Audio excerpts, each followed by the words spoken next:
नमस्कार, मैं रवीश कुमार और आप देख रहे हैं वो खबर जो आपको बाकी चैनलों की चिल्लपों से अलग सोचने पर मजबूर करती है, क्योंकि यहां न टीआरपी का दबाव है, न किसी नेता का डर। आज की कहानी बिहार से है। बिहार, जहां हवा फिर से एनडीए के पक्ष में बह रही है। लेकिन दिलचस्प बात यह है कि मुख्यमंत्री की कुर्सी के लिए जनता किसे चुनना चाहती है, इसमें कहानी में एक ट्विस्ट है। ट्विस्ट यह है कि जनता अब विपक्ष के नेता तेजस्वी यादव को मुख्यमंत्री पद के लिए पहली पसंद मान रही है, जबकि खुद एनडीए के नेता चिराग पासवान और राजनीतिक रणनीतिकार प्रशांत किशोर इस रेस में पीछे नजर आते हैं। इस पूरे समीकरण को समझने के लिए आपको थोड़ा ठहरकर, थोड़ा सोचकर और थोड़ा सिस्टम को समझकर चलना होगा। बिहार में अभी अभी आए एक ओपिनियन पोल के नतीजे चर्चा में हैं। एनडीए की सरकार को फिर से बहुमत मिलता दिख रहा है, लेकिन अगर जनता से पूछा जाए कि अगला मुख्यमंत्री कौन होना चाहिए, तो सबसे ज्यादा लोग तेजस्वी यादव का नाम लेते हैं। जी हां, वही तेजस्वी यादव जो फिलहाल विपक्ष में हैं, लेकिन जनाधार के लिहाज से सबसे आगे। ये परिणाम चौंकाने वाले नहीं, बल्कि सोचने वाले हैं। क्या बिहार की जनता सरकार एक को देना चाहती है और मुख्यमंत्री कोई और चाहता है? आपका क्या मानना है?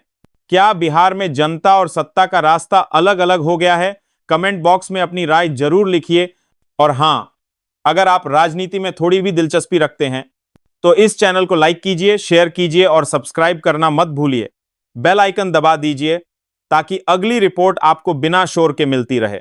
अब जरा डाटा पर गौर करते हैं।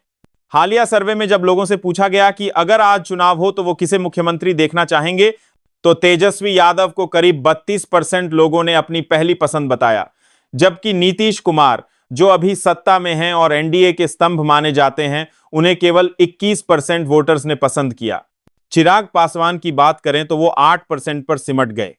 और प्रशांत किशोर, जो लंबे समय से बिहार में बदलाव की बात कर रहे हैं, जिन्होंने पदयात्रा की, जमीनी राजनीति करने की बात की, उन्हें सिर्फ 3% वोटर्स ने मुख्यमंत्री पद के लायक माना।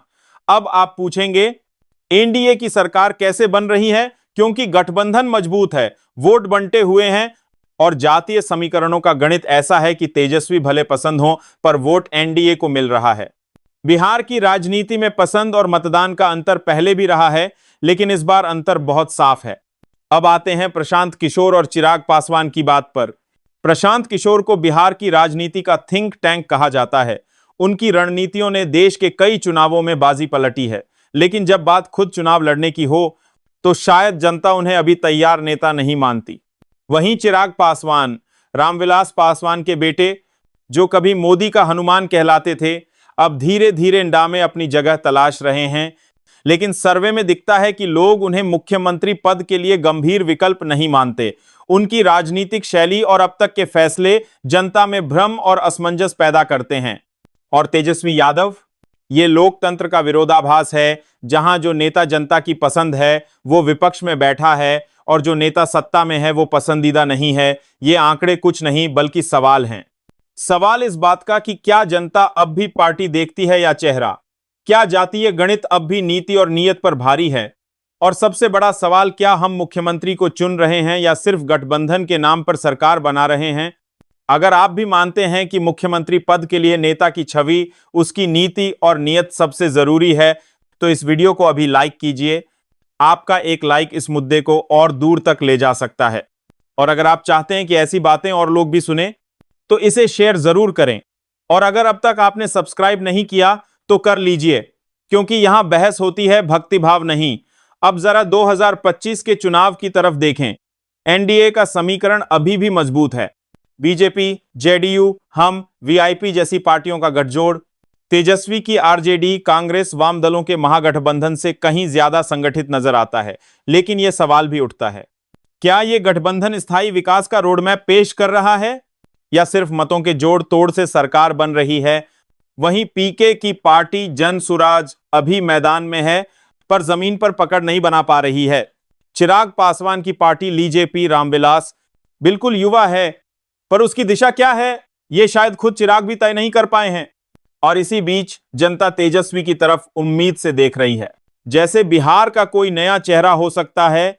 लेकिन सियासत पुराने जोड़ घटाव में उलझी है। बिहार में हवा भले एनडी की हो, लेकिन मन में तेजस्वी है। सरकार एक को चाहिए, मुख्यमंत्री कोई और। ये चुनाव नहीं, ये चेतावनी है कि सत्ता का रास्ता समर्थन से नहीं, विश्वास से तय होता है। और अगर कोई नेता इस अंतर को समझ गया तो शायद अगली बार समीकरण कुछ और होंगे।